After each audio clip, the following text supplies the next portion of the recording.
وَاذْكُرُوا إِذْ أَنْتُمْ قَلِيلٌ مُسْتَضْعَفُونَ فِي الْأَرْضِ، یاد کرو جب کہ تم اقلیت میں تھے، قلیل تعداد میں تھے، اور تمہیں زمین میں دبا لیا گیا تھا، تمہیں ایک اکثریت جو ہے اس نے کچل دیا تھا۔ تخافون ان یتخطفکم الناس، اور تم ڈر رہے تھے کہ لوگ تمہیں اچک کر لے جائیں گے۔ پہلے تو یہ سمجھیے کہ جو تعویل خاص ہے، جب یہ آیات نازل ہوئی اس وقت اس کا کیا مفہوم سمجھا گیا، اس کانٹیکسٹ میں۔ یہاں خاص طور پر مہاجرین مکہ جو ہے وہ مخاطب ہے۔ وَاذْكُرُوا إِذْ أَنْتُمْ قَلِيلٌ، تم مکے میں اقلیت میں تھے، تھوڑے تھے، تمہاری تعداد کم تھی۔ مستضعفون فی الارض، ضعف کہتے کمزوری کو، استعضاف باب استفعال پر ہوگا، کمزور کر لینا، کسی کو دبا دینا۔ مستضعف جسے دبا دیا گیا ہو، تو تم مستضعف تھے، تم دبے ہوئے تھے، پس رہے تھے، کفار تمہیں ستا رہے تھے، ٹارچر کر رہے تھے، ایذائیں دے رہے تھے۔ وَاذْكُرُوا إِذْ أَنْتُمْ قَلِيلٌ مُسْتَضْعَفُونَ فِي الْأَرْضِ، یہاں فی الارض سے مراد مکے کی سرزمین۔ تخافون یتخطفکم الناس، اور تمہیں اندیشہ تھا کہ لوگ تمہیں اچک کر لے جائیں گے، کسی وقت کسی کو قتل کر دیا جائے گا، کسی وقت اس کے گھر سے لے کر نکل جائیں گے لوگ اور اسے کہیں جا کر قتل کر دیں گے، کسی وقت اندیشہ تھا۔ اس لیے کہ مسلمانوں کو تو اجازت ہی نہیں تھی ہاتھ اٹھانے کی، جو بھی کوئی اقدام کرتا اس کے راستے میں کوئی رکاوٹ تھی نہیں۔ تو یہ تین الفاظ نوٹ کیجئے، اذ انتم قلیل، نمبر ایک تم کم تھے، تعداد میں کم تھے۔ مستضعفون فی الارض، سرزمین مکہ میں تمہیں دبا دیا گیا تھا، تم پر مسلط ہو گئے تھے کفار، چھائے ہوئے تھے۔ تخافون یتخطفکم الناس، اور تمہیں اندیشہ تھا کہ لوگ تمہیں اچک کر لے جائیں گے۔ اب اللہ نے کیا کیا؟ پھر تین الفاظ، فآواکم، اللہ نے تمہیں پناہ دی۔ مراد کیا ہے؟ ہجرت کر کے تم مدینے میں آ گئے، یہاں تمہیں پناہ مل گئی، یہاں کے رہنے والے اب تمہارے مددگار ہیں، انصار ہیں۔ وَأَيَّدَكُمْ بِنَصْرِهِ، اور تمہاری مدد کی اپنی نصرت کے ساتھ۔ غزوہ بدر سے پہلے جو میں نے بتایا کہ 8 مہمات تھیں جن میں کسی مسلمان کا کوئی نقصان نہیں ہوا، اللہ کی نصرت شامل حال میں۔ وَرَزَقَكُم مِّنَ الطَّيِّبَاتِ، اور تمہیں بہترین اور پاکیزہ رزق عطا کیا، لَعَلَّكُمْ تَشْكُرُونَ، تاکہ تم شکر کرو۔ تو جہاں تک تو اس وقت کے مہاجرین کی کیفیت تھی، اس کے اوپر تو یہ آیت 100% جیسے کہ ہے، کیونکہ نازل ہی ہوئی ہے اس پس منظر میں منطبق ہو رہی۔ اب آئیے پاکستان، ہندوستان میں ہمارا حال کیا تھا؟ ہم اقلیت میں تھے، اذ انتم قلیل۔ نمبر 2، مستضعفون فی الارض، ہم اپنے ہی علاقوں میں ہندویت سے دبے ہوئے تھے، ساری تجارت ان کے ہاتھ میں، سارا صنعت و حرفت ان کے ہاتھ میں، تعلیم میں وہ بہت آگے، سرکاری ملازمتوں میں بہت آگے، تنظیم میں بہت آگے، سرمایہ داری میں بہت آگے، یہاں تک کہ مسلم اکثریت کے علاقوں میں بھی غلبہ جو ہے وہ ہندو کا تھا۔ ہندو تمدن کا اتنا اثر پنجاب میں تھا کہ گائے کا گوشت کا لفظ استعمال نہیں کرتا تھا مسلمان، بڑا گوشت، بڑا گوشت، گائے کا گوشت کبھی نہیں کہتا تھا۔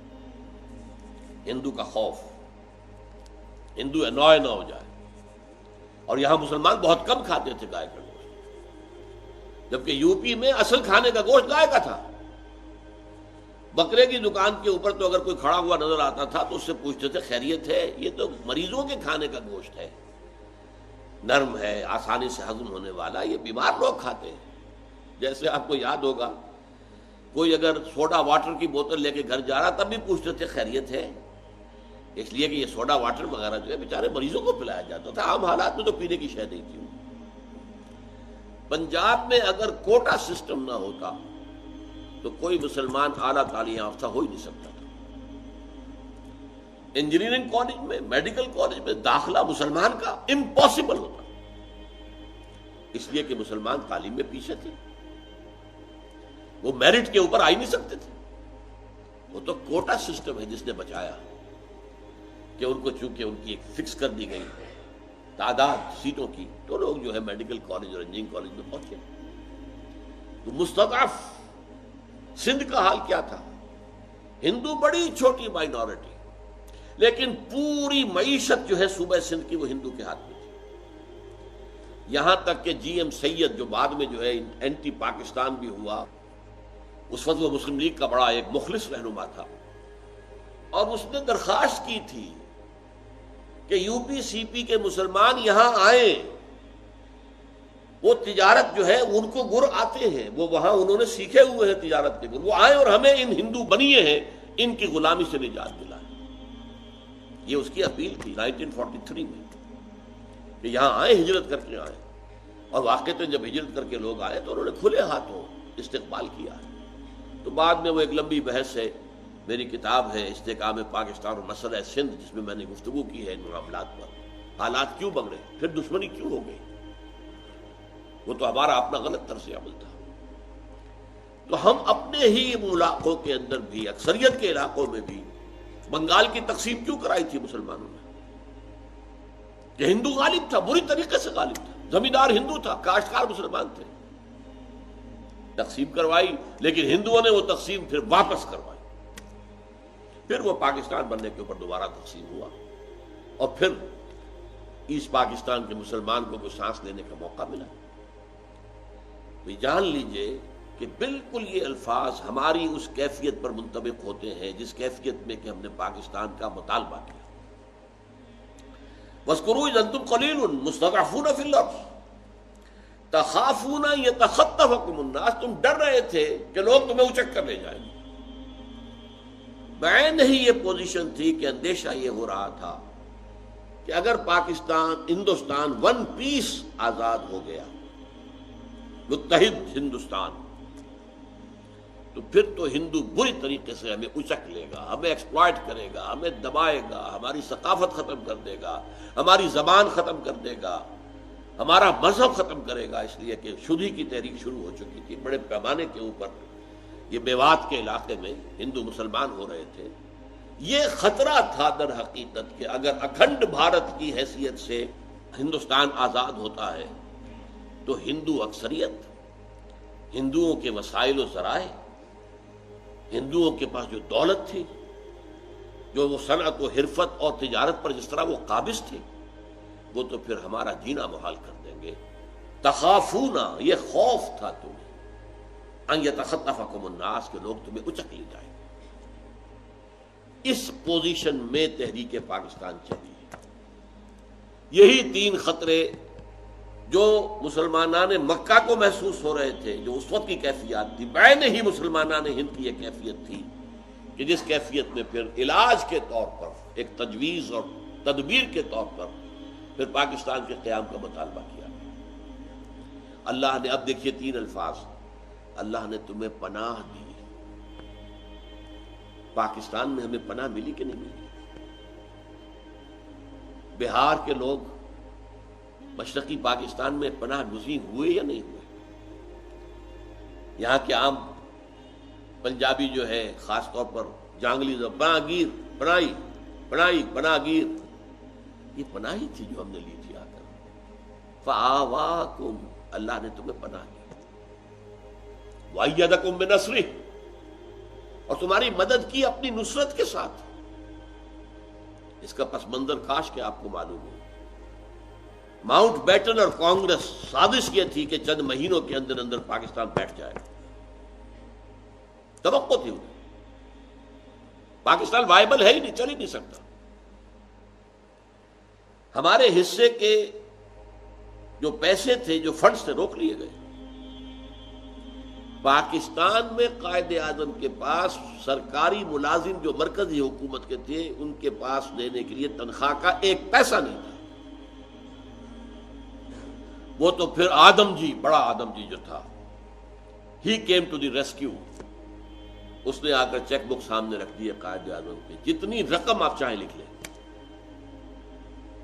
آدم جی کے اس پیسے سے مرکزی حکومت کے ملازمین کو تنخواہ دی گئی ہے۔ پاکستان فوج کا ہمارا ساز و سامان روک لیا، سپاہی چلے جائیں، ٹینک نہیں جائیں گے، اسلحہ نہیں جائے گا، اور پھر جو ایکسوڈس جس طرح زبردستی کیا گیا، مغربی پاکستان سے ہندو کو نکالا نہیں گیا، یہ ضرور ہے بعض جگہوں کے اوپر ان کا قتل عام ہوا ہے، جیسے کہ خبریں آ رہی تھی، جیسے بہار میں ہو چکا تھا، تو اس کا رد عمل تو تھا، لیکن یہ ہے کہ وہ وحشیانہ قسم کے معاملہ جو کہ مشرقی پنجاب میں ہوا ہے، اس کا کوئی تصور نہیں، مسلمان وہ کام کر نہیں سکتا۔ اور پھر یہ کہ انہیں زبردستی نہیں نکالا گیا یہاں سے، مشرقی پنجاب سے تو نکالا گیا، زبردستی نکالا گیا، اس لیے کہ یہ جا کر اتنا بڑا بوجھ بن جائیں گے پاکستان کی معیشت پر، پاکستان بیٹھ جائے گا۔ اللہ نے مدد کی، نصرت کی، مشرقی یہ ہمارے کشمیر میں سے بھی کچھ لوگ اٹھ کھڑے ہوئے ہیں، کچھ حصہ تو کم سے کم پاکستان میں شامل کر لیا انہوں نے، بلتستان تو آ گیا، گلگت تو آ گیا، آزاد کشمیر تو آ گیا۔ یہ ہے اللہ تعالی کی تائید۔ فآواکم، اس نے تمہیں پناہ دی، وأیدکم بنصرہ، اور تمہاری مدد کی اپنی نصرت سے، ورزقکم من الطیبات، اور تمہیں پاکیزہ چیزوں کا رزق عطا کیا، جیسے مدینے میں آ کر کھجوروں کی بہتات، انگوروں کی بہتات، اللہ تعالیٰ نے پھر ظاہر بات ہے کہ جو مہاجر آئے وہ بھی اس سے مستفید ہوئے۔ اسی طرح پاکستان کے چند پہلے سالوں میں جس قدر کراپس جو ہیں، جس قدر عمدہ ہوئی، اس کا آج شاید آپ کو تصور نہ ہو، بھرپور کراپس، اللہ تعالیٰ نے ہماری مدد کے لیے رزق کا سامان بھی کیا، لعلکم تشکرون، تاکہ تم شکر کرو۔ یہ ہے جہاں ہم آ کر فیل ہو گئے، ہم نے یہاں کی نعمتوں کو سمجھا بس یہ اب یہ خان نعمت ہے، ہم نے عیش کر لی، ہندوؤں کی چھوڑی ہوئی جائیدادوں کے اوپر بھوکے کتوں کی طرح ٹوٹ کر گئے، جھوٹ بول کر، جھوٹے حلف اٹھا کر، اور انہوں نے جائیدادوں پر قبضے کیے۔ پھر جس طرح کا معاملہ رہا ہے، سیاسی دھما چوکڑی، وہ وعدہ اللہ سے جو کیا تھا کہ ہمیں انگریز اور ہندو کی دوہری غلامی سے نجات دے، ہم تیرے دین کا بول بالا کریں گے، وہ کہاں گیا؟ شکر تو یہ تھا کہ ہم پھر اللہ کے دین کو نافذ کرتے، قائم کرتے، وہ نظام عدل و قسط جو ہے، دین قیم، دین حق، اس کو یہاں نافذ کرتے، وہ احکام شریعت جو اللہ نے دیے ہیں، جن سے بہتر قوانین ممکن نہیں، ان کو نافذ کرتے، گاڈ گیون لاز، اللہ کے دیے ہوئے قوانین، اس سے بہتر کون ہو سکتا ہے قانون ساز؟ وہ عقل کل جس نے یہ قوانین ہمیں دیے، لیکن نہیں۔ Here we have failed badly. Pakistan is a failed state at this time. عام طور پر دنیا میں یہ لفظ استعمال ہوتا ہے مالی اعتبار سے فیلڈ اسٹیٹ، جس کا خطرہ تھا پاکستان کے لیے، اور لوگوں میں کہا جا رہا تھا۔ موجودہ حکومت نے یہ ہے کہ جو بھی کچھ کیا ہے اور باتیں جتنی بھی ہیں، اس کیفیت سے ذرا نکالا ہے پاکستان کو، اب وہ معاشی اعتبار سے فیلڈ اسٹیٹ نہیں ہے، لیکن فیلڈ اسٹیٹ ہے اس اعتبار سے کس کام کے لیے قائم کیا تھا، وہ کام کا میں اس پہ تقریر مفصل کر چکا ہوں، پھر وہ تقریر لفظ برس شائع بھی ہو چکی ہے مانامہ میثاق کے شمارے میں۔ اب میں تفصیل میں نہیں جانا چاہتا کہ کس قدر ہمارا مستقبل اس وقت کن کن خدشات سے، کن کن خطرات سے دو چار ہے۔ اس آیت کو ذرا حرز جان بنا لیجئے۔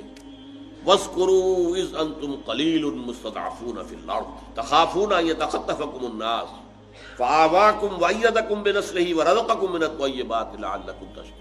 میرا دل برماہی نہیں آیا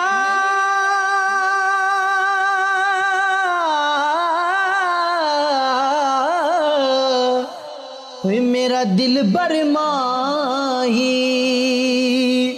ایویں بولنا جھوٹے آکاں تو جھوٹا